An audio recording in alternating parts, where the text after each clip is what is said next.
नमस्ते, Radhe Radhe, hello everyone, welcome to our channel Bioverse the universe of biology.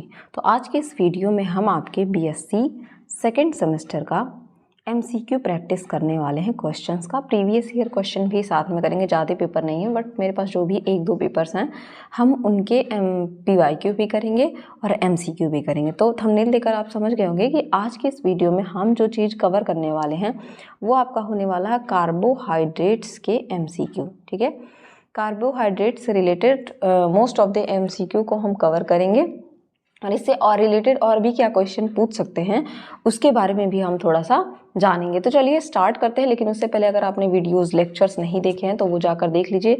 उसका आपको जो लिंक है डिस्क्रिप्शन में प्लेलिस्ट की पूरी मिल जाएगी, आपको डिस्क्रिप्शन में उसका लिंक पूरी तरीके से मिल जाएगा। ठीक है, और पीवाईक्यू साथ साथ एक पेपर मैंने कराया है पीवाईक्यू, उसको मैं मॉडल पेपर की तरह फिर से करा दूंगी, लेकिन क्वेश्चन के साथ साथ आप वीडियोस देखेंगे तभी आपको समझ में आएगा। पहला क्वेश्चन पूछा है कि a positive Benedict test is not given by, मतलब बेनेडिक्ट टेस्ट कौन से कंपाउंड कौन से जो है कार्बोहाइड्रेट देते हैं, जो कौन से होते हैं, रेड्यूसिंग शुगर होते हैं। ठीक है, रेड्यूसिंग शुगर्स क्या करते हैं, वो आपका बेनेडिक्ट टेस्ट देते हैं। ठीक है, अब इसमें से आपको देखते ही पता चल गया होगा कि एक आपका नॉन रिड्यूसिंग है, दैट इज सुक्रोज। तो इसका करेक्ट ऑप्शन क्या होगा, सुक्रोज, क्योंकि सुक्रोज क्या है, सुक्रोज इज नॉन रिड्यूसिंग। कैसा है, non reducing. Non reducing sugar sucrose किससे मिलकर बना होता है, ये आपके ग्लूकोज प्लस फ्रक्टोज से मिलकर बना होता है। ठीक है, तो यहाँ पे एक और क्वेश्चन पूछ लेता है, ग्लूकोज का जो है फर्स्ट कार्बन, ठीक है, ग्लूकोज का फर्स्ट कार्बन और फ्रक्टोज का सेकंड कार्बन क्या होता है, एक दूसरे से कंबाइन करता है। आपको पूरा कार्बोहाइड्रेट बहुत अच्छे से पढ़ाया गया है, तो वहाँ आप समझ पाएंगे। ग्लूकोज का फर्स्ट कार्बन फ्रक्टोज के सेकंड कार्बन से कंबाइन करता है, तो इसके पास कोई भी फ्री OH ग्रुप नहीं होता है। जब फ्री OH ग्रुप नहीं होता, फ्री फंक्शनल ग्रुप नहीं होता है, तो ये रिड्यूस नहीं कर पाता है। तो ये क्या करेगा, ये फेहलिंग सोल्यूशन या बेलेडिक सोल्यूशन का क्या करता है, उसको रिड्यूस नहीं कर पाता। तो इसका करेक्ट आंसर हो गया आपका सुक्रोज। फिर सेकंड क्वेश्चन पूछ लेता है कि इनमें से आपको ऐसे चार ऑप्शन दे दे और पूछ ले इसमें से कौन से आपके डाइसैकेराइड्स हैं। ठीक है, इन ऑप्शंस में से कौन डाइसैकेराइड है, तो आपके लैक्टोज, माल्टोज, सुक्रोज ये क्या है, दीज आर डाइसैकेराइड। और ग्लूकोज क्या है, ग्लूकोज आपका मोनोसैकेराइड है। इस बात को भी आपको ध्यान रखना है। तो हमने 2 क्वेश्चन किए। अगर आगे मूव करें तो पूछा है कि the most important epimer of glucose, glucose का सबसे इंपॉर्टेंट एपीमर क्या होता है। तो एपीमर के बारे में भी मैंने बताया था, कार्बन नंबर पे चेंज होता है। ठीक है, सारे आपके क्या होंगे, सिमिलर होंगे दोनों स्ट्रक्चर। ठीक है, इनकी क्या होगी, एक पोजीशन जो है और दूसरी पोजीशन इनमें चेंज हो जाता है, तो ये क्या कहलाते हैं, एपीमर। और सबसे इंपॉर्टेंट एपीमर आपका है गैलेक्टोज। ठीक है, आपका गैलेक्टोज, जिसमें आप देखते हैं लैक्टोज जब आप पढ़ते हैं लैक्टोज से मिलकर बना होता है। नेक्स्ट क्वेश्चन पूछा है एनालॉग ऑफ स्टार्च, मतलब जैसे स्टार्च क्या है, एनालॉग का मतलब होता है जैसे हम क्या करते हैं, कोई एग्जांपल देते हैं तो बोलते हैं कि अच्छा आपका घर उनके जैसा बना है, एक तुलना करते हैं। तो एनालॉग ऑफ स्टार्च क्या है, एनालॉग ऑफ स्टार्च है ग्लाइकोजन। स्टार्च कहाँ स्टोर होता है, ये स्टोर्ड पॉलीसैकेराइड है, कहाँ पे, प्लांट में। ठीक है, सेम ये भी स्टोर्ड पॉलीसैकेराइड ही है, लेकिन कहाँ पे, एनिमल में। और कहाँ स्टोर होता है, लीवर में। ये सारे क्वेश्चन पूछ सकते हैं। सेलुलोज सेल वॉल होती है, ये भी पॉलीमर ऑफ ग्लूकोज ही है। ठीक है, सुक्रोज तो आपने देखा ये नॉन रेड्यूसिंग शुगर है, ग्लूकोज प्लस फ्रक्टोज को मिलकर बनता है। पेंटोज 5 कार्बन वाले शुगर्स को क्या कहते हैं, पेंटोज कहते हैं। ठीक है, नेक्स्ट क्वेश्चन कह रहा है glucose is monosaccharide and is, देखिए ग्लूकोज एक मोनोसैकेराइड है और ये क्या है, ये एक हेक्सोज है। ठीक है, ग्लूकोज का जब हम फॉर्मूला लिखते हैं तो क्या लिखते हैं, C6H12 और C6H12O6। ठीक है, तो ये क्या होता है, आपका ग्लूकोज का फॉर्मूला होता है। ठीक, तो ग्लूकोज के फॉर्मूला में हम क्या देखते हैं, कार्बन नंबर के बेसिस पे हम बताते हैं मोनोसैकेराइड, डाइसैकेराइड और ट्राइसैकेराइड। मोनोसैकेराइड में क्या होते हैं, C3 से लेके C7 तक के आते हैं, और उसके बाद जो आपके 9-10 मॉलिक्यूल जिनमें हो जाएंगे वो आपके डाइसैकेराइड हो जाते हैं, मतलब ऑलिगो में आते हैं, और उससे ज़्यादा जो जिनमें होंगे वो आपके पॉलीसैकेराइड में आते हैं। तो यहाँ पे ग्लूकोज एक मोनोसैकेराइड है और जो एक क्या है, हेक्सोज शुगर है। नेक्स्ट क्वेश्चन की बात करें, linkage between 2 monosaccharide is called. तो 2 मोनोसैकेराइड, मान लीजिए ये आपका एक ग्लूकोज है। ठीक है, अगर मैं इस तरीके से यहाँ बनाऊं, this one is a glucose, ये आपका एक ग्लूकोज है, इस तरीके से ये भी इधर आके यहाँ पे ग्लूकोज। ये दोनों एक साथ जुड़ते हैं तो कौन सा बॉन्ड बनाते हैं, ये बनाते हैं ग्लाइकोसिडिक बॉन्ड, और एक मॉलिक्यूल वाटर रिलीज होता है, हाइड्रोलिसिस ऑफ वाटर होता है, एक मॉलिक्यूल वाटर रिलीज होता है और ये बॉन्ड बनाते हैं ग्लाइकोसिडिक बॉन्ड। ठीक है, तो ग्लूकोज में बनने वाले बॉन्ड को क्या कहते हैं, ग्लाइकोसिडिक बॉन्ड। यहाँ से क्वेश्चन पूछा जाता है। नेक्स्ट क्वेश्चन है, if carbonyl group is an aldehyde monosaccharide is. अगर आपका, जैसे हम क्या पढ़ते हैं ग्लूकोज में, इस तरीके से हम सारा बनाते हैं यहाँ पे, ठीक है। अगर ऊपर CHO हो गया तो एल्डिहाइड ग्रुप, और सेकंड कार्बन पे C डबल बॉन्ड O हो गया तो ये क्या हो जाता है, ये कार्बोनिल ग्रुप हो जाता है। ठीक है, तो वो कार्बोनिल ग्रुप क्या बनाएगा, तो वो कार्बोनिल ग्रुप आपका क्या बनाता है, वो बनाता है सॉरी एल्डिहाइड है तो वो क्या बनाएगा, आपका एल्डोज बनाएगा, और वो कार्बोनिल ग्रुप अगर कीटोन है तो वो कीटोज बनाएगा। ठीक है, इस तरीके से स्ट्रक्चर होते हैं। नेक्स्ट क्वेश्चन पूछा है, 3 कार्बन मोनोसैकेराइड्स आर कॉल्ड। अगर 3 कार्बन मोनोसैकेराइड है तो उनको क्या कहा जाएगा, उनको कहा जाएगा ट्राइओजेस। ठीक है, नेक्स्ट अगर मैं क्वेश्चन की तरफ मूव करूं तो कह रहा है कि starch is a glucose polymer, मतलब स्टार्च जो है ग्लूकोज को मिलाकर बना है। ठीक है, और एक तरीके का होमो पॉलीसैकेराइड, मैंने बताया था होमो और हेट्रो।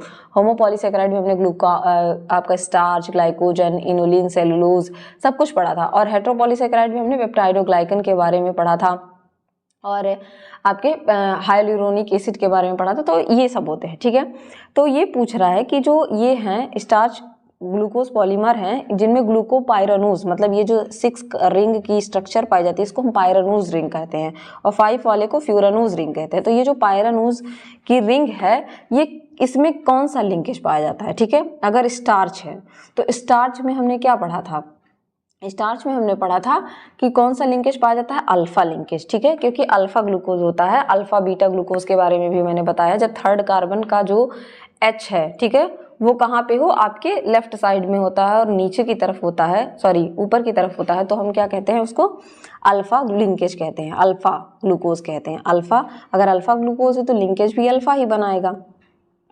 नेक्स्ट क्वेश्चन पूछा, the minimum number of carbons in a monosaccharide is. किसी भी मोनोसैकेराइड को मोनोसैकेराइड कहे जाने के लिए मिनिमम कितने कार्बन एटम होने चाहिए, तो ये तो सिंपल सा क्वेश्चन मैंने बताया था कि 3 कार्बन से स्टार्ट होता है, और सबसे सिंपल क्या है आपका ग्लिसरल्डिहाइड 3 फॉस्फेट और डाईहाइड्रोक्सी एसीटोन फॉस्फेट DHAP, जो कि आप जब ग्लाइकोलिसिस पढ़ते हैं तो वहाँ पढ़ते हैं। ठीक है, ये एक तरीके का एल्डिहाइड है और ये एक तरीके के कीटोन ग्रुप वाला आपका है। ठीक है, glyceraldehyde 3 phosphate dihydroxy acetone phosphate. ठीक, नेक्स्ट क्वेश्चन की तरफ, एग्जांपल्स ऑफ एपीमर। तो इसमें से कौन कौन एपीमर है, एक दूसरे का एपीमर कौन है। ठीक है, तो 35 का हो जाएगा A एंड C, क्योंकि यहाँ पे ग्लूकोज और गैलेक्टोज भी एक दूसरे के एपीमर हैं और मैनोज और ग्लूकोज भी एक दूसरे के एपीमर हैं। इसका डायग्राम भी मैंने आपको बताया है। तो glucose and galactose are epimer और mannose and glucose are epimer, ये दोनों एक दूसरे के एपीमर हैं। ठीक है, मीन्स ग्लूकोज का एपीमर गैलेक्टोज भी है और मैनोज भी है। ठीक, कार्बन नंबर के इनके पोजिशन पे चेंज होता है। नेक्स्ट क्वेश्चन की तरफ मूव करें तो कह रहा है कि majority of monosaccharide found in the human body are. देखिए, ह्यूमन बॉडी में जो अगर मैं बात करूं तो कॉन्फ़िगरेशन के हिसाब से 2 तरीके के आपके पाए जाते हैं मोनोसैकेराइड, L टाइप का और D टाइप का। ठीक है, तो इसमें कह रहा है कि जो मेजॉरिटी ऑफ ह्यूमन बॉडी में मोनोसैकेराइड है वो किस टाइप में पाया जाता है, तो वो होता है आपका D टाइप में। ठीक है, D टाइप में प्रेजेंट होते हैं। नेक्स्ट क्वेश्चन की बात करूं, for hydrolysis of starch enzyme used is. अगर हमें स्टार्च का हाइड्रोलिसिस करना है, उसको तोड़ना है, तो हम कौन सा एंजाइम यूज करेंगे यहाँ पे। ठीक है, तो हम यूज करेंगे एमाइलेज। आपके माउथ में क्या होता है, टाइलिन होता है ना, इवन कि हम लोग ग्लूकोज खाते हैं स्टार्च के फॉर्म में, प्लांट में स्टोर होता है, लेकिन उनको तोड़ने के लिए क्या किया जाता है, एमाइलेज का यूज किया जाता है। ठीक है, sugar that makes up RNA is. कौन सा शुगर RNA बनाता है, तो सिंपल सी बात है राइबो न्यूक्लिक एसिड आप पढ़ते हैं, राइबोज। अगर यहीं पे आपको DNA देते था तो आप क्या करते हैं, डीऑक्सीराइबोज। 5 कार्बन रिंग होती है ये डीऑक्सीराइबोज में। अगर इस तरीके से ये रिंग बनती है, ठीक है, सॉरी फॉर दैट, इस तरीके से मैंने आपको बताया भी है। ये हर नीचे OH, नीचे सॉरी फॉर दैट, फिर से बनाती हूँ मैं, ये रहा। अगर इस तरीके की रिंग है तो नीचे OH नीचे OH ही होता है। इस रिंग में अगर ये यहाँ पे अगर OH है तो ये क्या है, ये आपका राइबोज है। और अगर यहाँ से H हटा दिया जाए इस तरीके से, यहाँ से O हटा दिया, H बचे, तो ये क्या हो जाता है आपका राइबोज शुगर, ठीक। तो इस तरीके से इसमें डिफरेंस होता है। तो H के साथ वाला आपका डीऑक्सीराइबोज कहलाता है और OH है तो राइबोज, ठीक है। इसी वजह से, इसी शुगर की वजह से जो हमारा DNA है वो काफ़ी स्टेबल होता है, डबल हेलिक्स में पाया जाता है। Next question, maltose exist in, ठीक है, माल्टोज किस कॉन्फ़िगरेशन में पाया जाता है? तो यह इसका भी आंसर हो जाएगा अल्फा कॉन्फ़िगरेशन में पाया जाता है, ठीक है। Next question, on heating starches are, ठीक है, अगर हम हीट करें स्टार्च को तो क्या होगा, ठीक है। ये क्या करता है, सॉल्युबल इन वाटर, अगर हम स्टार्च को हीट करते हैं तो ये वाटर में क्या होता है, सॉल्युबल होता है।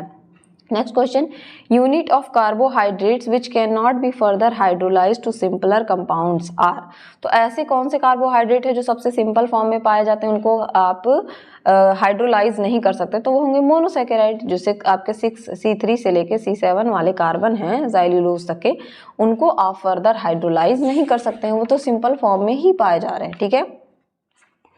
नेक्स्ट क्वेश्चन की अगर मैं बात करूं यहाँ पे, तो पूछा है a monosaccharide switch from an open chain to cyclic through, क्या होता है जब एक आपका ये ओपन फॉर्म ग्लूकोज का इस तरीके से रिंग फॉर्म में चेंज होता है, ये प्रोसेस क्या कहलाता है, ये कहलाता है न्यूक्लियोफिलिक एडिशन। इसमें क्या होता है, इस कार्बन से आपके यहाँ 1 2 3 4 5 6, ठीक है, ये जो फर्स्ट कार्बन से 5th कार्बन है ये क्या होता है, यहाँ पे अटैच होता है, ठीक है। तो ये रिंग, सॉरी, फर्स्ट कार्बन से 4th वाले में, इस वाले से 4th वाले में ये अटैच होता है, तब ये रिंग आपकी बनती है, ठीक है। तो इस तरीके से ये प्रोसेस होता है। नेक्स्ट क्वेश्चन पूछ रहा है कि फॉर्मूला फॉर मोनोसैकेराइड्स, तो मोनोसैकेराइड के लिए फॉर्मूला क्या है, तो यहाँ पे हो जाएगा आपका CH2O का होल N, ठीक है, CH2O का होल N, ये इसका फॉर्मूला हो जाएगा। नेक्स्ट क्वेश्चन पूछा है कि hydrolysis of glycosidic bond involves, तो अगर ग्लाइकोसिडिक बॉन्ड को तोड़ना है तो क्या होता है, ब्रेकडाउन होता है ग्लाइकोसिडिक बॉन्ड को, ग्लाइकोसिडिक बॉन्ड का हाइड्रोलिसिस होता है तो तोड़ा जाता है, उसको ब्रेकडाउन किया जाता है, अलग अलग किया जाता है। कार्बन रिंग्स हैव सफिक्स, तो कार्बन रिंग के पास कुछ सफिक्स होते हैं, उनको क्या कहते हैं, वो होता है पायरानोज, ठीक है। यहाँ पे फ्यूरानोज के बारे में दिया नहीं है तो पायरानोज होगा। Next question, if OH group is to left of last stereo centre carbon then configuration is, अगर जो आपका OH ग्रुप है, ठीक है, वो लास्ट कार्बन जो है आपका लेफ्ट लास्ट स्टीरियो सेंटर जो है उसके लेफ्ट साइड में है, तो ये क्या होता है, OH ग्रुप, तो ये कहलाता है L कॉन्फ़िगरेशन, और अगर राइट साइड में है तो D कॉन्फ़िगरेशन कहलाता है, याद रखिएगा यहाँ से। Next question, simplest form of sugar usually, simplest form of sugar usually क्या होते हैं, कलरलेस होते हैं, वाटर सॉल्युबल होते हैं, क्रिस्टलाइन होते हैं, तो यहाँ पे हो जाएगा all of the above. Next question, lactose एक किसका एग्जाम्पल है, तो यहाँ पे आपने बार बार पढ़ा है, ये डाइसैकेराइड का एग्जाम्पल है, ठीक है। नेक्स्ट क्वेश्चन पूछा है a method of writing structural formula of carbohydrate to represent monosaccharide cyclic structure with simple 3D perspective is known as, देखिए अगर हम एक स्ट्रक्चरल फार्मूला कार्बोहाइड्रेट का लिख रहे हैं मोनोसैकेराइड का साइक्लिक फॉर्म में, उसको 3D फॉर्म में दिखाना हो तो ये फार्मूला क्या कहलाता है, ये क्वेश्चन थोड़ा अलग सा, इसको कहते हैं हॉवर्थ प्रोजेक्शन, ठीक है। नेक्स्ट क्वेश्चन पूछा है कि when mixed with iodine glycogen turns, देखिए ग्लाइकोजन को अगर हम आयोडीन के साथ टेस्ट कराते हैं तो वो कौन सा कलर देता है, वो आपका रेड कलर देता है, ठीक है, ग्लाइकोजन, ठीक। तो ये हो गया आपका ये पूरा क्वेश्चन। ये देखिए ये क्वेश्चन कुछ आपके PYQ से पूछे गए हैं, तो वो तो मैंने MCQ करा दिए। देखिए ये क्वेश्चन ना गलत दिया हुआ है, पूछा है कि which of the following is not a homopolysaccharide, इसमें से कौन सा होमोपॉलीसैकेराइड नहीं है, तो याद रखिए 2 तरीके के होते हैं पॉलीसैकेराइड, एक होता है होमो, एक हेट्रो।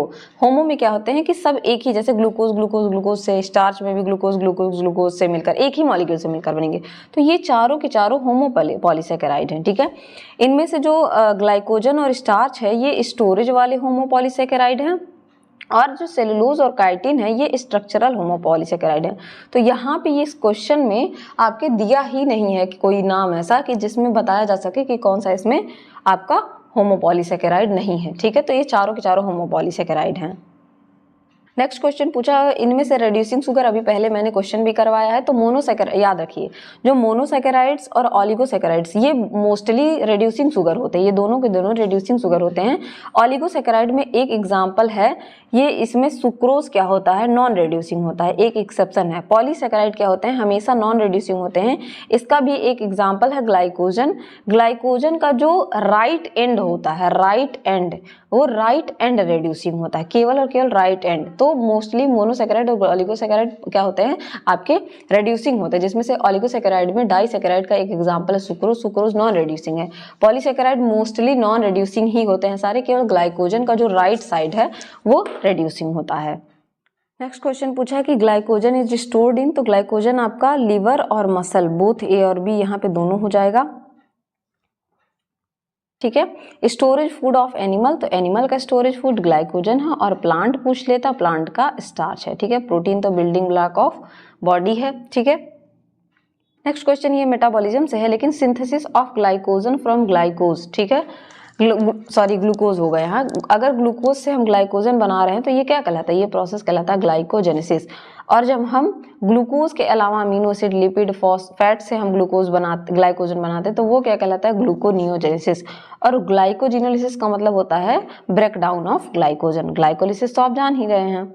इसमें से क्वेश्चन पूछा है which of the following is a storage polysaccharide, तो मैंने बार बार बोला है कि स्टोरेज पॉलीसैकेराइड एनिमल में ग्लाइकोजन है, ठीक है, और प्लांट में स्टार्च है, ठीक है, स्टार्च प्लांट में है।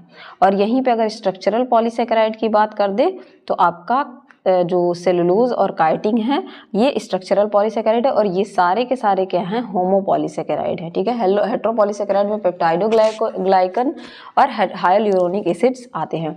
तो ये कुछ आपके पीवाईक्यू क्वेश्चन थे। इसमें से एक क्वेश्चन और पूछा था कि विच ऑफ द फॉलोइंग, इसमें से पूछा विच bond joins together the monomer unit in polysaccharide. Monomer unit में पॉलीसैकेराइड को एक मतलब एक ग्लूकोज दूसरे ग्लूकोज से तीसरे ग्लूकोज से, तो ये कौन सा बॉन्ड है, ग्लाइकोसिडिक बॉन्ड। पेप्टाइड बॉन्ड की बात करें तो ये प्रोटीन्स एमिनो एसिड के बीच में बनता है, ठीक है। हाइड्रोजन बॉन्ड तो आप सब जान रहे हैं, ठीक है। तो नेक्स्ट क्वेश्चन पूछा है which of the following is a pentose sugar, तो इसमें से पूछ रहा है कि कौन सा पेंटोज शुगर है। से आपका डीऑक्सीराइबोज क्या है, पेंटोज शुगर है, ठीक है। इस तरीके से इसका स्ट्रक्चरल फॉर्मूला होता है, यहाँ पे H, बाकी OH, OH और OH, और यहीं पे अगर O आ जाए तो ये क्या हो जाएगा, राइबोज शुगर। बाकी ये क्या है, 6 कार्बन 6 कार्बन, इस तरीके से इसका स्ट्रक्चर है। तो होपफुली ये क्वेश्चन पेपर आपको समझ में आया होगा। MCQ भी पूरी तरीके से जितने तरीके के क्वेश्चन बन सकते थे, एक दो क्वेश्चन इससे और भी पूछता है, जैसे बता दूं मैं आपको, डहेलिया जैसे एक एग्जाम्पल है आपका इनुलिन प्रोटीन, ठीक है, sorry inulin carbohydrate. Inulin carbohydrate क्या है, ये एक तरीके का पॉलीसैकेराइड है, लेकिन ये किससे मिलकर बना होता है, फ्रक्टोज से मिलकर बना होता है, और डहेलिया में ये पाया जाता है, डहेलिया प्लांट में ये पाया जाता है। स्टोरेज आपका स्टोरेज पॉलीसैकेराइड की तरह काम करता है, क्या है, स्टोरेज पॉलीसैकेराइड है। और ये जब किडनी से रिलेटेड कोई डिजीज होती है, स्टडी ऑफ किडनी फंक्शन को पढ़ने के लिए इसका टेस्ट इसको यूज किया जाता है। आयोडीन टेस्ट आप सभी को पता होगा, ये क्वेश्चन भी मैंने कराया। आयोडीन टेस्ट हम क्या करने के लिए करते हैं, कार्बोहाइड्रेट को डिटेक्ट करने के लिए करते हैं, ठीक है। तो इस तरीके से कुछ क्वेश्चन इससे बन सकते हैं कि, और रिड्यूसिंग शुगर में Cu2+ को, ठीक है, से Cu+ में कौन रिड्यूस करता है, तो वो कौन से शुगर होते हैं, मोनोसैकेराइड, मोस्टली मोनोसैकेराइड होते हैं और रिड्यूसिंग शुगर होते हैं। तो इससे रिलेटेड मैंने जितने क्वेश्चन बन सकते हैं करा दिए हैं, और आपको कोई भी इससे रिलेटेड प्रॉब्लम हो तो आप पूछ सकते हैं। तब तक के लिए पढ़ते रहिए, बढ़ते रहिए। Thank you everyone.